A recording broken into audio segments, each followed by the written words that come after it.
Welcome to the Luxury Rental Blueprint Podcast, your ultimate guide to creating stunning vacation and corporate rental spaces.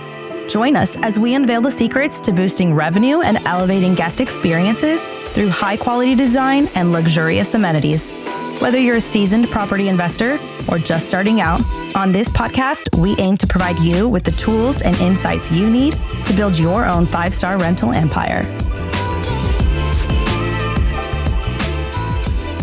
Hello, welcome to the Luxury Rental Blueprint Podcast. Today's guest on the podcast is an absolute MTR master, and I just know he's going to jam-pack this episode with so much great info. Will and I met about a year ago at a super fun speed networking. Do you remember that? Speed networking meetup at the Inland Empire Real Estate Investors Club here in Southern California. At the time, he was just launching his first MTR in Corona, California, which was a super success right from the start. Shortly after that, Will and his family moved out to Nashville, where they started Nova Havens, a property management company, which specializes in housing for insurance relocation clients. Most recently, he acquired a new property in Birch Bay, Washington, and is expanding his business to yet another market.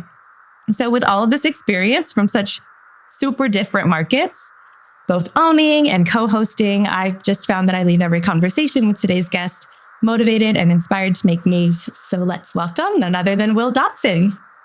Hey, so happy to be here. Yeah, let's go. Awesome. Excited to have you.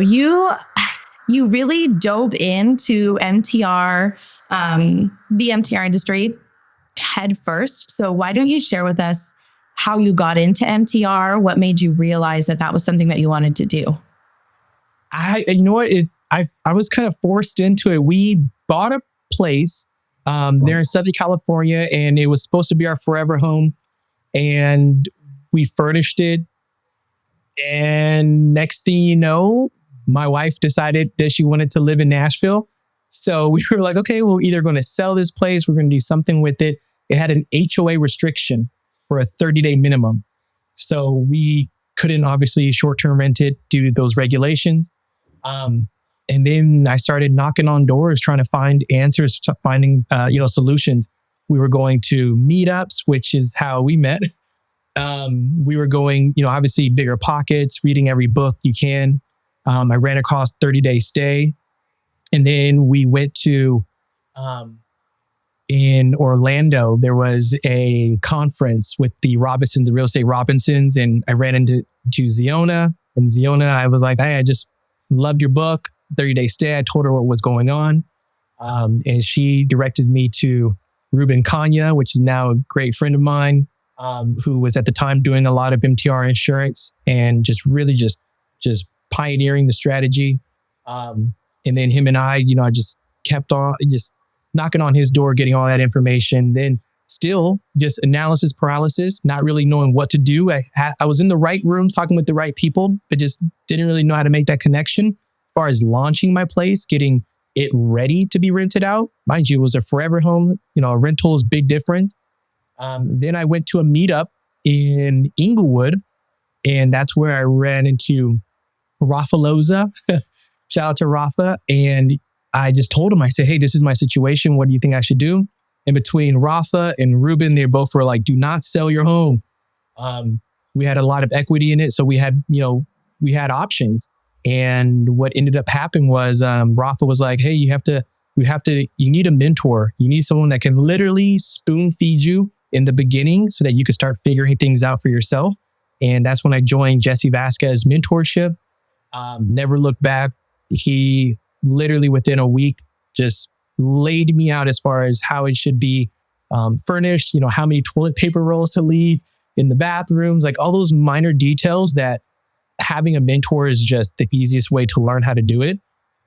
We launched it, and within 2-3 days, we had 10 inquiries, and majority of those inquiries were insurance relocation inquiries. So we were able to book it. It was a 3-month that ended up extending to 4 months, and never looked back. Went to Nashville and kept on just rinse and repeat. Well, it was a killer property. It is a killer property, I should say. Thank you. The Corona house is epic. So if you're listening to this podcast I mean, if you're driving, yes, listen to the podcast. But if you're not driving and you are in a position where you can watch the podcast, highly recommend watching it. So you can see the photos of Will's property that are flashing across the screen.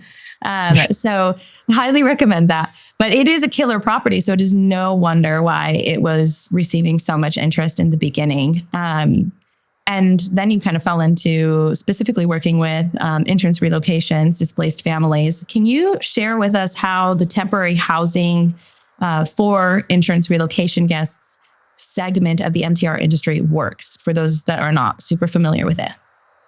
Yeah, I mean, temporary housing, you could be corporate relocation, you could be insurance relocation, any kind of could even be medical professionals. They work through agencies, but I really loved the business to business model that one was taught and preached so much in the mentorship that I was in, still am. And I just ran with that. I thought that was such a wise way to invest. Business to business relationships. I love that word relationships because that's what you're building. And as long as you can show that you're trustworthy, that you're providing a solid product, you're not only helping them solve a problem, which is find temporary housing, but you're also solving a bigger problem, which is the tenants, your guests are in a nice, place that's being taken care of by solid hosts. They're not complaining to the insurance. They're not mad at where they're at because they don't want to be at your house. They need to be at your house. So by providing that hospitality on top of providing housing, it's a game changer. It really is. Focusing mainly on that relationship building. And with the families that are displaced, specifically with insurance relocations, these are families that are displaced generally due to some type of tragedy. So that could be a fire in their home. It could be a flood in their home. It could be mold, right? This flood caused all this mold, which causes other issues. These are pretty tragic circumstances. And there comes with that comes a lot of emotion for these guests that are coming in. Previously, the insurance industry would house these families in hotels and long-term stay hotels, things of that nature. And what happens when a family has pets that that were lucky enough to survive the incident, and they want to bring them with them and things of that nature. That's obviously where the benefit of actual temporary housing, single-family residences, has come into play. So, do you offer condos, apartments, as well as single-family residences, or do you think single-family residents through and through? Single-family residents are they're in higher demand. So let's say if I was to just use percentages, I would say right around like 75, maybe 80% are looking for single-family homes. However, condos and apartments, I mean, those numbers could easily change depending on what company you're talking about. Condos and apartments are huge, especially with corporate housing. It's actually a lot easier. Like I'm working on several claims right now in Seattle, Washington, where it's just one individual, one person. They, their house went through, one was a fire and the other two were water damage. Well, what's the easiest thing? One person was asking for an apartment. The other one was asking for a home. And the other one said, I don't care, wherever. So and then, for example, I'm working on a claim in San Francisco where it's complete ADA and they specified no stairs. Where am I going to find no stairs in the heart of San Francisco? At a hotel or a condo that has an elevator. So at the end of the day, when you're thinking solutions, you don't know what's going to come across your desk, but everything, every kind of housing option is what you want to be familiar with, so that you're not saying, oh, I'm just single family, but being familiar with condos, being familiar with single family homes that have no stairs, being familiar with fenced-in yards. So absolutely, apartment, condos, everything has to be in your wheelhouse. Awesome. Okay, well, that's refreshing to hear, because I hear a lot of single family residents all the time. So it's refreshing to hear that we can still find success within this particular segment of the MTR industry as well. So, and it sounds like you're working. I mean, I know that you're in the markets, Washington, you're in Southern California, you're in Nashville, but you're kind of all over the place, right? So tell us how you're able to have your, your hand in so many different markets? It's relationship building. At the end of the day, like when we go to conferences, when we go to meetups, when we just put ourselves out there as servants, because that's really what you're doing. You're offering your services, and therefore you're ready to be a servant in the best way you can. Well, if I meet someone who, for example, has properties in Florida that want to, have that advertisement to insurance companies, I tell them all the time, I say, put your properties on my database, novahavens.com, submit property. Therefore, you have visibility with me. And there's other places you could go and put your properties on ALE website. CRS has databases. Being on as many databases as possible just increases your chances of someone noticing you, besides being on just Airbnb, Zillow, VRBO, Booking.com, So the reason now I'm I'm spread out is when I'm working with a company, be it an insurance relocation company or an insurance company direct, when they call me, their problems aren't territory specific. Their problems are the United States. So if I get a call and they say, hey, when can you help us find something in Texas? Instantly, I know great operators in Texas, that relationship. I trust them. They trust me. I can reach out to them. I know that they have, either be it a large portfolio or just properties that I deem as like, hey, the family will enjoy their time being taken care of by this operator in this location. And let's say that operator doesn't have a property that's available. They know others that do. So it's a fast way to just connect. And that's why we're able to operate in different states. And when I don't know anyone in that state, it's as easy as picking up a phone, going and doing some research in that state, be it on Zillow or be it on Furnish Finder or whatever, and connecting with landlords or property managers, building trust, building a relationship. And there you go. And then you have somebody for that state next time you have an inquiry. Exactly. So that's awesome. So not only does Nova Havens co-host their properties in Nashville, but you are also helping to place contracts just across the country for properties that are in your database. They just need to go in and they just need to sign up and list their property in your database. Is it accurate? Exactly. Yeah, that's the easiest way, just to be on our radar. And when we get something that's a fit, we reach out, and we're just happy to work with good operators. Awesome. So kind of bouncing back to the insurance relocation guests, displaced families, when you're designing properties and furnishing homes specifically for this type of guest, how do you focus on promoting a healthier emotional environment? Because we talked about these guests are coming into this with a lot of emotion, a lot of, unfortunately, tragedy behind it and things of that nature. So how do you best support that aspect of the environment for your guests? That's a great question. And it's an ever evolving answer because every family is different. In Nashville, it's funny that like 80% of the short-term rentals have Dolly Parton on the wall. Yeah.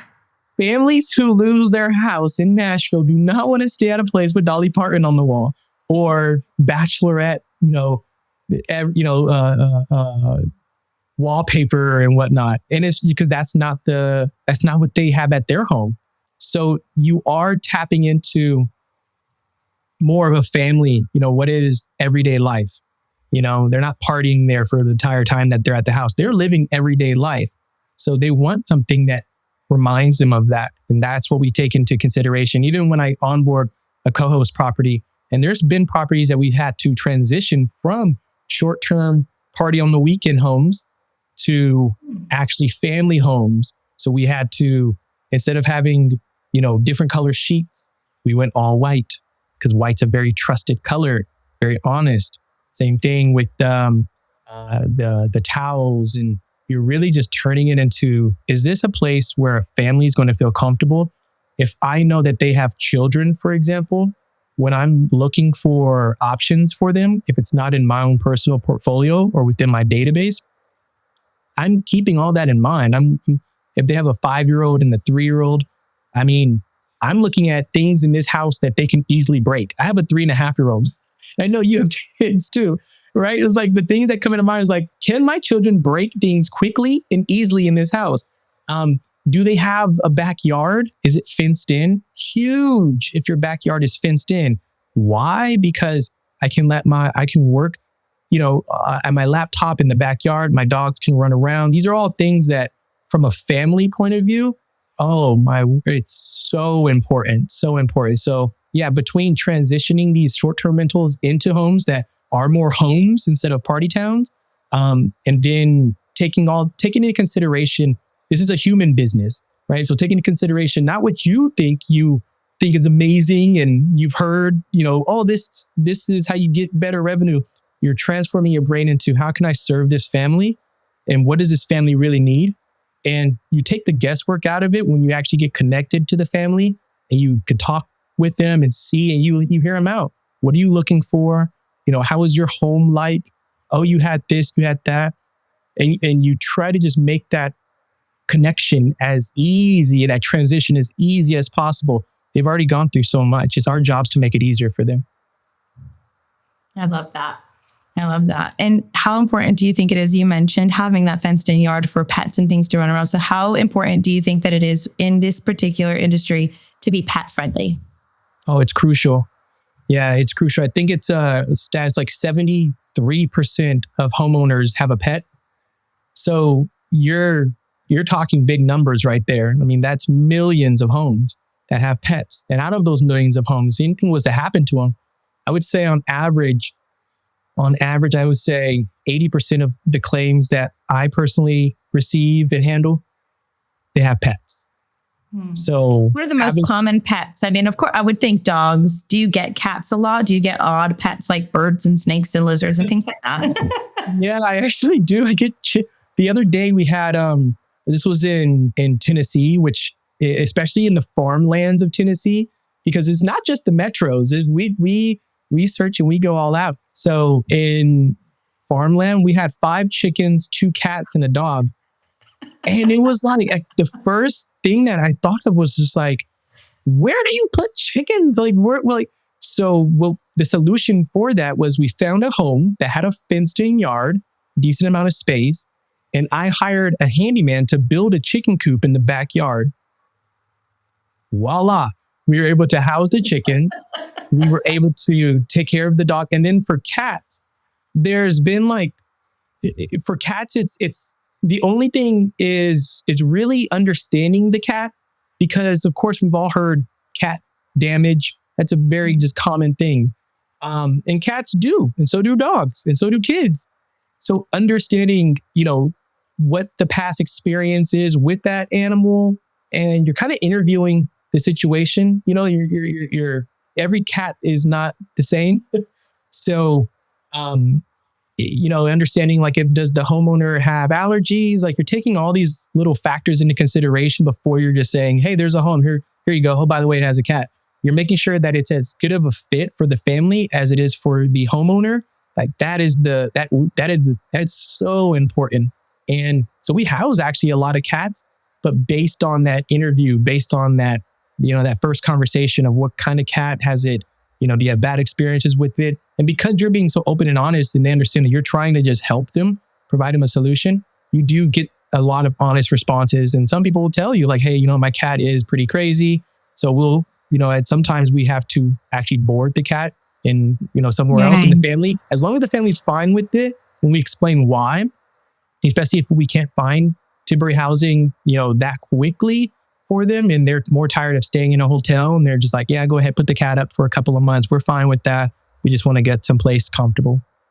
Got it. Yeah. I mean, the other option could be, right, maybe increasing the pet deposit or something along those lines. If at that point you're having these open and honest conversations. So now that this is a likelihood that things are going to have to be replaced. So increasing that pet deposit, maybe increasing the pet rent and negotiating that with the insurance company, because the insurance companies in these instances, the insurance companies who's paying for this rent. So maybe in negotiating something along those lines with them could be helpful as well. Exactly. No, that's a very, very great point to bring out. 100%. At the end of the day, when the homeowner is afraid for anything to happen as far as damages and everything. That's where the negotiation is so key in this industry. It's never a no. It's what do we need to do to make it happen and to make sure it's a good fit. So exactly whatever assurance you need. Okay, if you're afraid of A, B, and C happening, then that's where we middleman that negotiation to make sure, hey, do we have coverage for this? If this was to happen, this homeowner needs this security. So absolutely. Gotcha. When you place houses, are you placing them in listed properties like STRs, MTRs that are already listed? Or are you placing them even in like long-term rentals that you're finding on Zillow or something like that and you're filling and furnishing? Yeah, sometimes it's unfurnished rentals that we would actually furnish ourselves. And that could be statewide. There's plenty of furnishing companies, Cord, and the list goes on. For the most part, I prefer furnished accommodations just because it's a faster move-in. You could get a move-in done in 2-3 days, or even, the fastest for me has been 2 days, but that's not happening with an unfurnished rental. So my biggest thing is, how does the family feel? Some families are a little bit comfortable in a hotel. They don't love it, but they're just like, we can wait a 5-day for furniture.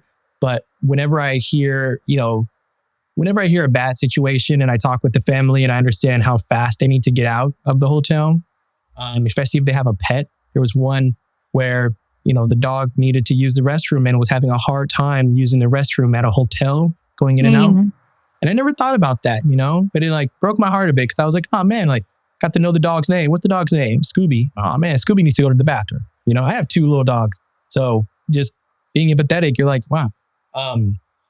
Furnished accommodations are easier. And for the most part, as a short-term rental, you think about your calendar being, your calendars, you have weekends booked here and there. When I go searching, be it on, pretty much I'm searching different OTAs, different platforms for availability. And majority of the time it's immediate. So I see vacancy a little different.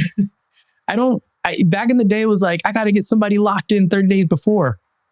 And that's fine and dandy if that works out. I've worked different situations out where, family has, their home was damaged and they're like, hey, we're going to take a trip for 30 days. We'll be back and we have a place locked in. We're able to do that. That happens quite often. But for the majority of the time when your place is vacant, that's a great opportunity to really start reaching out to operators like myself. And then I could give you a list of different great operators that I highly recommend. That we love vacant properties because those are properties that can be used instantly. And it's literally a phone call or 2 away, an email sent to find out if there's any claims in that area that we can assist with. Got it. Very cool. So when you are kind of furnishing the properties and things like that, what are the top amenities that you like to include to ensure both convenience for the guests, but then also guest satisfaction? What are those top amenities? That's such a good question because it's not about, I think of what are they going to do at the property. So I'm a big fan of having space. I personally love the idea of the family, if they have kids, obviously having kid toys, having, the pop-up tents. I have one looking at one actually right now, but having something for all ages is a win. So if you have it's a little chart that I have where it's 10 years old and under, what are they going to do at your property? What are they going to do? You have toys for little girls, boys, whatever. Have something for them to do, for them to play with. Board games for 10 years to 20 years. We have teenagers. I personally I like arcade games. I like video games. I like some kind of activity in the house. I think of if they have pets, I make sure, if it rains and the dog's coming back in the house, do you only have white towels for that? You got to wipe the dog's feet off. Making sure you have something. So in our properties, we have a little welcome basket. And in the welcome basket, we actually have black or dark colored dog towels, which is huge because as a pet owner myself, if I'm coming into a home and you only have white towels and it's raining outside and I walk my dog and I come back, what am I going to dry my dog off with? I'm going to have to ruin your towels. I'm not going to just let my dog stay wet, blow dry them off. So it's like little things like that we make sure to accommodate children. What are they going to do? The teenagers, what are they going to do?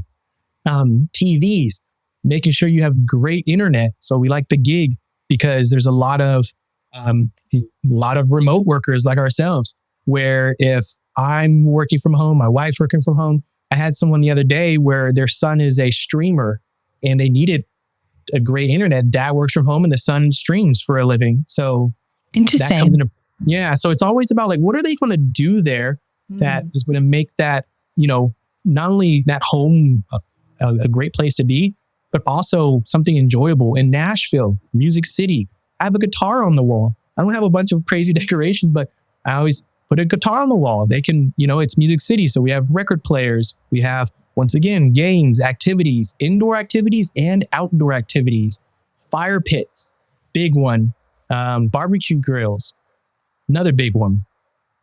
Okay, so let's talk about that barbecue grill. Barbecue grills, I feel like there's so many different options that you can provide to people. You have built-ins, you have not built-ins. And that kind of leads me into our next question, because I was going to mention in all of the properties that I've seen that you host, or even just like looking through your Airbnb profile, right? You look at all the listings that you have on Airbnb. All of your outdoor spaces seem to be super well thought out, and they seem to be very intentional. So how do you determine what to put in that space? I mean, like you already said, like, fire pit is essential. A grill is essential, but what do we go charcoal? Do we go gas? Do we do some kind of combo? Do we do a smoker? If you couldn't do a smoker, is it an upright or, how do you make that determination? I base it on what can everyone use? Everyone knows how to turn on a kitchen stove. So I do propane, and I just do basic propane grill with the knobs, easy to turn on. I have a little, like a little note, like a little, little note thing on the side of it. Placard or something like that? Yeah, exactly. Like a little placard that just explains, like, please clean after each use. And then on the propane tanks, I think it's like $15 from Amazon. You can buy where it has the propane gauge on it, or it tells you where it's at. And I always just tell them to be mindful of it. I say, hey, the last thing I want you to do is run out of propane where you're cooking a steak. So please be mindful of that. And just, you can send me directly a text, or whoever is in charge of that property, to let them know, hey, it's getting a little low. We always keep 2 tanks. And whenever we do our turnovers, we always make sure that we bump the tanks up all, completely filled, so that whoever's checking in knows that they have 100% filled propane tanks. And we also offer that as a service. Like, hey, when it gets low, we can, I have handymen in each of these markets, and they'll come through and do that turnover. And it's, never an issue. But yeah, I like the basic propane tanks. If it's possible, like even today we had our grill and fire pit. They both were running off of propane tanks. But just from an operator's point of view, I was like, oh, I like it better when everything's piped in. So, we have natural gas piped into this house. So we just piped natural gas in and cook, I had a little converter kit and everything, just to make it just that. It's one less thing to worry about. Easier for the family, easier for us. But people have to cook steaks. Right. That's what I'm saying. And it's funny because, I do hear people kind of go back and forth on like what you should put in, what you shouldn't put in. Some people are like, hey, you got to put a Traeger in that backyard. Like, and I think there are times that that's actually necessary. Like if you're in a big barbecue town, stop it. You gotta put a smoker out there. Right. But maybe give them some options or what have you. But at the same time, you have to keep in mind that people need to know how to operate these machines, because if they don't, they're going to mess it up or what have you, or they're going to be disappointed, and then it's going to, reflect on their experience at the property. So it's interesting to get your take on that. Thus far, I've done the same, just standard propane grills. I do like to, when there's space, I do like to include some type of table or furniture piece that it allows to kind of serve as a prep area or a prep station for a grill. Because, it's kind of, when you got a bunch of things out there, sometimes it can be kind of tricky to carry around all the things. And then if you're going to have a grill, you got to have the grill utensils, the meat thermometers, those types of things as well. So I love that. What about, how important is it to do outdoor dining? You have several different markets here. I know in SoCal, it is 100% important to have an outdoor dining space. You can't have a luxury rental if you don't have outdoor dining. So what about those other markets? So Nashville is a little bit more seasonal. What would you say? I don't know how Washington, I mean, you guys get a lot of rain up there, I'm assuming.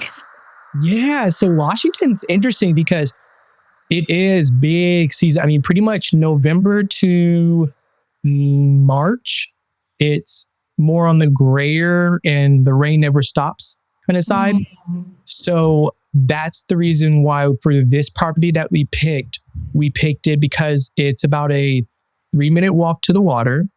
So that's a great outdoor activity, just nature. And the, what was it? It was, and then big windows, making sure the space had a lot of windows so that you didn't feel so gray inside. It was so, it doesn't get so dark and depressing because there's a lot of seasonal depression out here. And that is something that as an operator, I take very seriously. So I'm thinking of who's going to be in the house when it's raining for the next 3 months.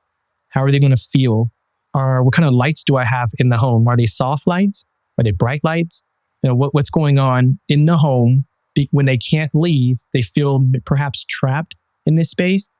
I love a good fireplace inside. So we got the fire pit outside, but we can't use it. We'll go inside and use the fireplace. Same thing for the grill. The group put like this, I'll grill in the rain. But we made sure that the grill that we had here was, it wasn't just the run of the mill. We actually, we invested in some nice pans and pots that you can, really, it's more than just, a $100 set. For example, it's, we want a little bit more of the cooking experience inside because we know that people are going to be hibernating in here. So making those things into consideration is for me, and mind you, I'm living here. So all the homes that I've personally purchased and renovated and furnished, we've spent time in the home and we do a little bit of a nomadic kind of lifestyle. And so while we're in it, I constantly am thinking of like, okay, what do I want that can make me feel more comfortable? What, when it's raining outside, when it's sunny outside, what will be fun?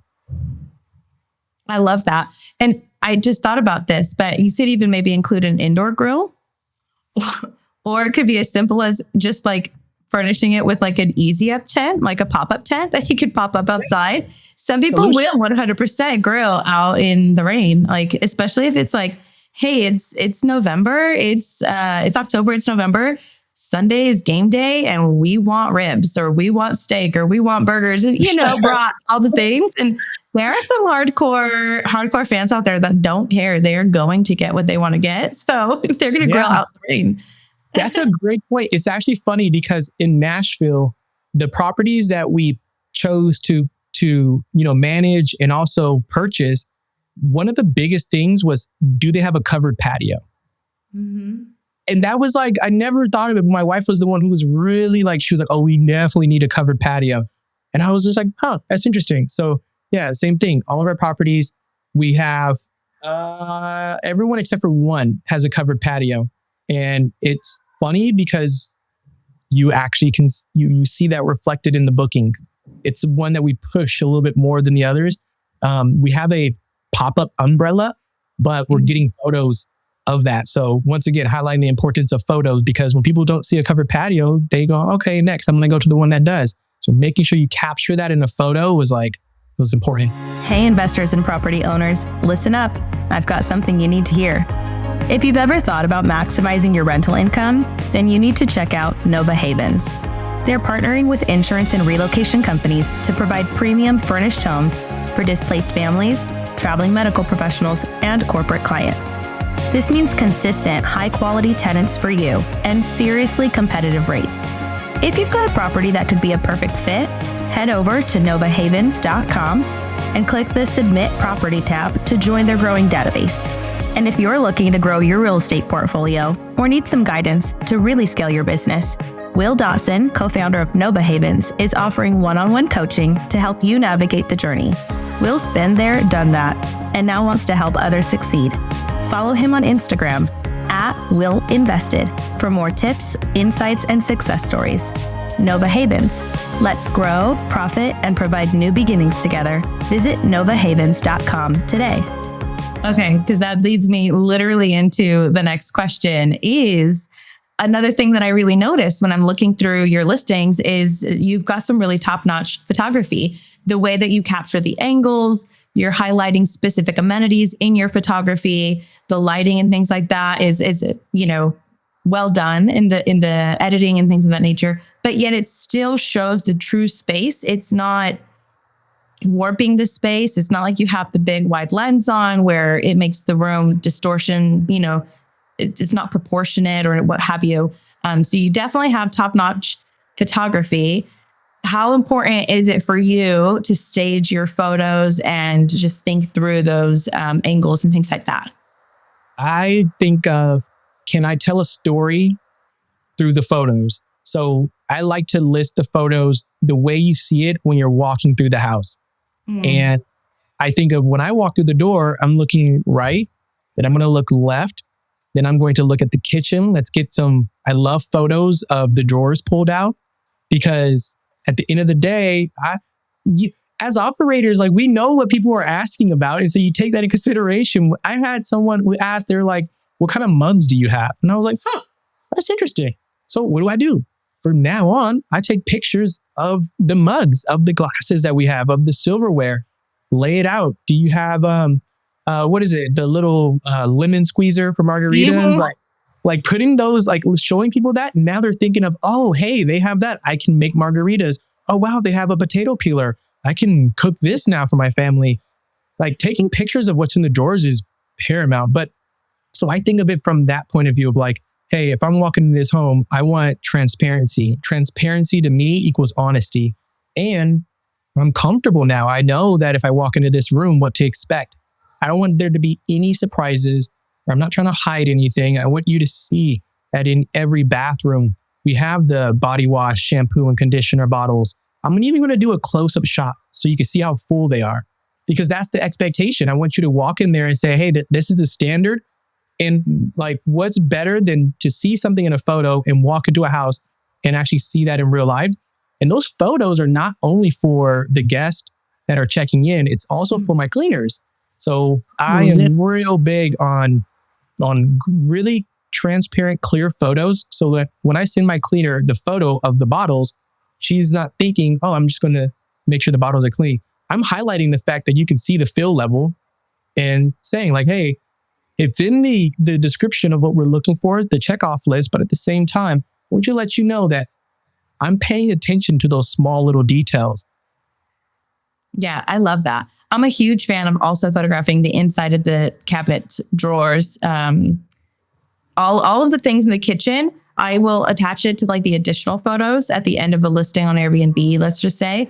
But if you're going to put money into the kitchen, right, specifically, but just into your property in general, highlighting those amenities is important. And what I'm hearing you say is the photography is what's going to help guests imagine themselves living in this space. And if they cannot imagine themselves living in the space, they're going to move on to the next property that they can imagine themselves living in the space.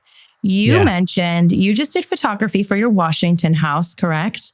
Yay. It was great. And I think I noticed a couple of things. I saw a couple of things on your Instagram where you had like, you had a model on a paddleboard. You just wanted to show, right? You said you wanted to show how close to the water you guys were. So you used models in your photography. I see this a lot in STR listings. Specifically, a lot of Joshua Tree listings are now starting to use a lot of models in their photography. And we see it on Instagram and things like that. So whether you're using those photos in your listing or you just want to use them for your social media and branding, I think it's great to use in your listing. How do you feel? What led you to wanting to use models for your Washington property? Having fun with it, being creative, thinking about when you go on McDonald's.com and you look at a McDonald's restaurant, they don't have an empty restaurant. That's so true. They show people enjoying a burger, So I want people, when they go on our properties now, and this is something new for me. This is something I recently learned that I'm like, that is like that. I would love to see people enjoying the space. What are you going to do? Don't tell me about it. Show me.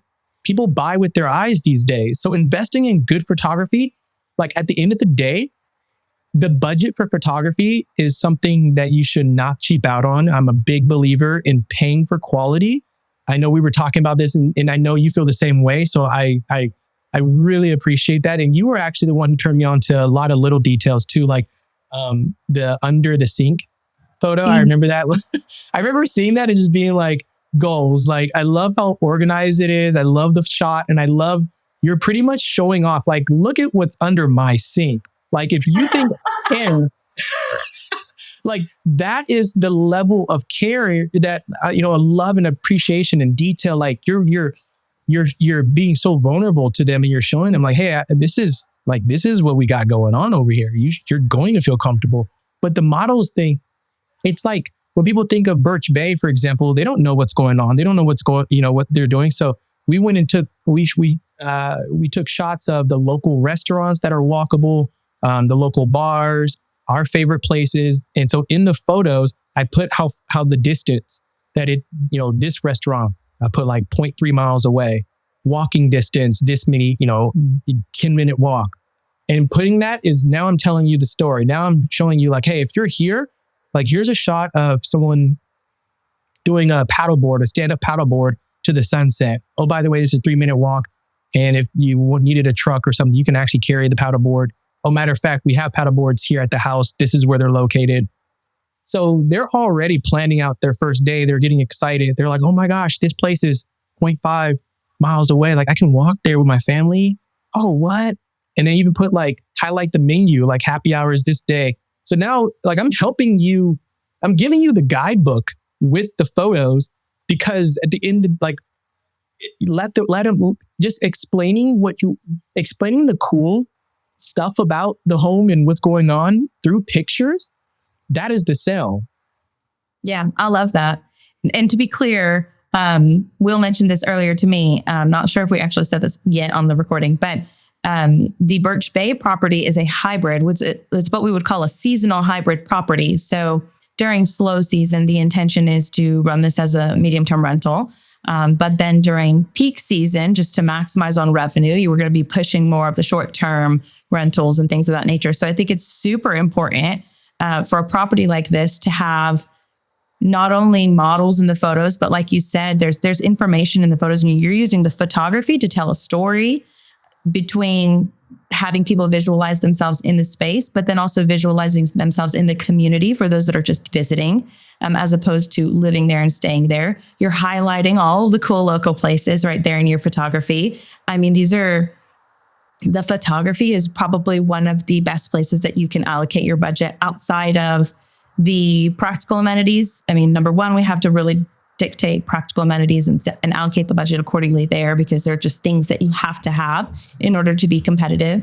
And then moving from there, then you have to have those amenities that are going to draw people in and make you a competitive listing in your market. And then your photography. Oh my gosh. Yeah, that's super, super important. So how much of your budget do you typically allocate towards photography? Have you noticed that it's significantly different market to market to market? Yes, absolutely. And so are cleaners, but yeah, that's true. Now I just use Turno for cleaners. I found out that was such a great hack. I mean, you get great, great cleaners and great, deals with that. But with photos, it depends. Like, if in Nashville, for example, I use the same guy, and because I use him, and I update my photos. I'm a big believer in updating your photos. Don't just have, one summer shot and then that's it. I like to call. I barred it. I negotiate everything in the beginning. I say, hey, please give me your pricing, based on this photo shoot, because I know your time is important. But also have in mind that I own and manage many other properties, and for each of these properties, I'm not just going to do one shoot. I'm also going to bring you back in the winter time and catch the snow and catch those things, because I change my photos based on season as well. I go in, and if it's snowing, if it's wintertime, you don't want to, how can you buy, you're not going to rent something that shows summer shots and it's not believable. If it's snow outside, put the snow shots up, have that be your main photo. Right. So part of that, it's more of like a group. So in Nashville, because we have so many properties, then him and I, we work together. And like the first one, he was like, hey, this will be my price for this first one. And for each an additional one, then we'll work out, more of like a deal situation. So they could range anywhere from $500 for just like a basic shot all the way up to $1,500. So like this last one that we did here at Birch Bay, because it's our only property out here and it's just more of a one and done kind of thing. And we did, we're doing walkthrough video. We did the drone shot, not only exterior shots, but also we walked down to the water, did all the neighborhood shots. We drove around. It turned into about an 8-hour shoot. And it was close to right around, I got headshots and everything too with that, but just and we did like family photos and stuff, but it was right around like $700 is what we paid. And that was actually a discount because I gave her 3 other homes to shoot. So originally it would have been $1,200. But then once again, everything's a negotiation with me. So I was like, hey, it's $1,200. I was like, $1,200, definitely, completely fine. I said, what would the price be if I had 3 other properties for you to shoot this week? And she was like, wow, with that, I could, I'll do $700. And I was like, okay. And that was just for the Airbnb stuff. Then separate, we did, like I said, we did a family shoot at the water. She also did my headshots. And then I told her, when I bring in more amenities, like we're still building out our arcade, we're still building out our gym downstairs. So when all that is done, I'm like, I'm gonna need you to come back. So it's repeat business. That's the thing, right? It's like when you connect with local businesses, when you could like connect with your photographer, if you connect with maybe like a bakery that's going to supply a couple of pastries or what have you as like a welcome gift, or if you're going to bring coffee in from a local coffee distributor or something along those lines, that's what you want to do. You want to negotiate. You want to explain to them how you're going to bring them business. And then not only that, but where can you collaborate there? If there's social media branding opportunities, we'll share your business on our social media if you want to share the fact that we are featuring you in our properties and let them know that we're here and things of that nature. Especially when it comes to insurance relocation claims, because your property is already in the neighborhood where your client is, or your potential guest or whoever it is going to be looking for properties, right? Because people that go through those situations, they want to stay close to home. So yeah, no, and that's even for relocation, for example, when we get that lead come in, it specifies, it shows, like, hey, this is the loss address, and they're looking for something 1 to 8 miles radius of that loss address. So we start to search, find something. But one of the things that I personally do just to, it's not even so much setting, it sets us apart from others, but it's more of like, I just think about myself, like, what would I want? I asked the family, like, hey, do you have a favorite restaurant or favorite brewery or winery in the area? And they always do, because people have favorite things. Yeah. And they live there anyway. Mm-hmm. Yeah. I reach out, either DoorDash or Instacart or whoever, and get that delivered to the property ahead of time in the refrigerator. So when they walk in and they go in the refrigerator, like in this last one, like, he was such a cool guy, but he was like, yeah, my favorite brewery is this. Why? And I was like, don't worry about it. And then when he checked in, sure enough, he mentioned the beer too. Well, he walked into a 6-pack of his favorite beer there at the house, and like the message like brought me to tears, but it was like those are the things that, oh, goodness gracious, I'm getting emotional.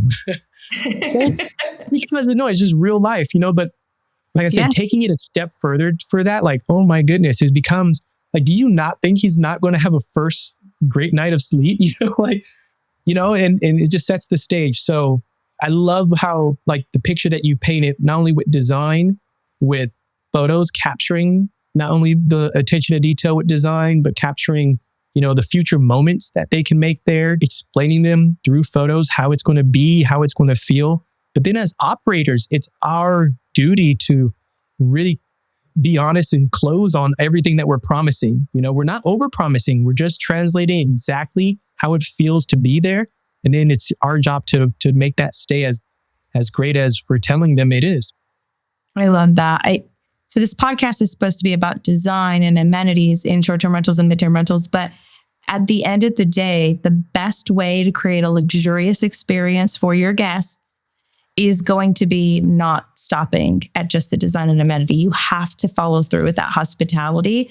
And I am sure that guest, when he checked in, he was like, this feels like home. I got my favorite beer. I have a chair. My game's going to be on in a minute. And it feels like home because, he just lost his home and that's all he can think about.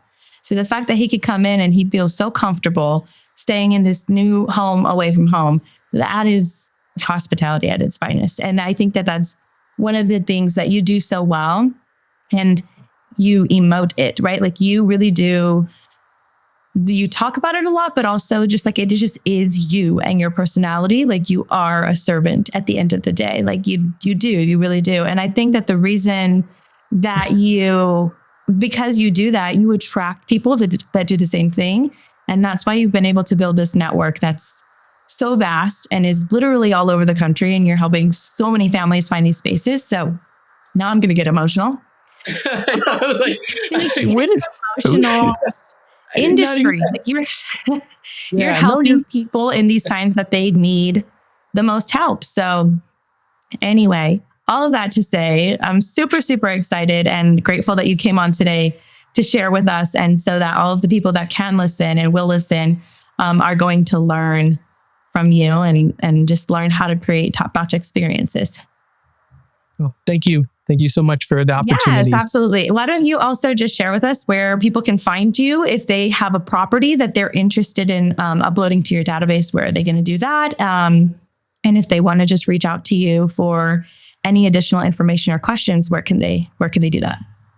Absolutely. I would love for any and everyone. You can find me at @WillInvested on Instagram.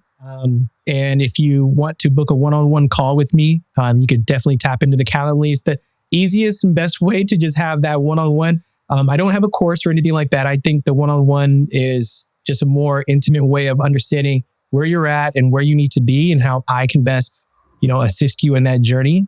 And then novahavens.com, please research and get familiar with the website and what we do. And then to get that exposure to insurance companies and also these claims to be in a better position to help these families that are displaced, you can go and submit your property into our database. NovaHavens.com has a little tab you can select there. And for co-host services, property management in Nashville, definitely reach out to us. There's also a tab you can select and fill out a form and you'll hop on a one-on-one call with me once again. So for me to understand how best to, manage your property to see if it's going to be a good fit or just to get a recommendation of what you should do with the property. Yeah. Awesome.